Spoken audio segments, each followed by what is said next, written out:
সম্প্রতি গগনেন্দ্র প্রদর্শনীশালায় সুরনন্দন ভারতীর উদ্যোগে 4 দিনব্যাপী এক চিত্র প্রদর্শনী হয়ে গেল। অনুষ্ঠানের উদ্বোধন করেন রাজ্যের মন্ত্রী অরূপ রায়। তরুণ প্রজন্মের শিল্পীদের শিল্পে উৎসাহ দেন সংস্থার প্রধান ঋতীশ চক্রবর্তী। বক্তব্য রাখেন শিল্পী শঙ্কর মণ্ডল প্রমুখ।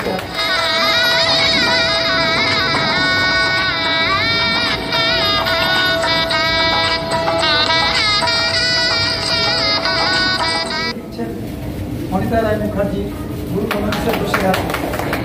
এবার আমরা আমাদের মাননীয় শ্রী অরূপ রায়, তিনি আমাদেরকে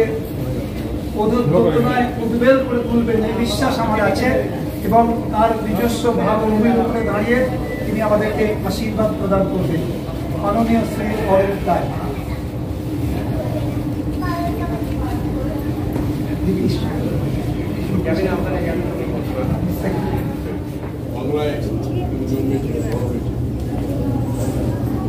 সুতরাং আমরা লতা মঙ্গেশকর আমাদের দেশের আমরা পরিবার,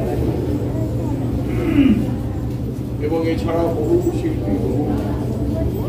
শিল্পী কলাকুশলী প্রত্যয়শা মানুষের জন্ম হয়েছে এই বাংলার মাটি, এবং তাদের পবিত্র পদস্পর্শ।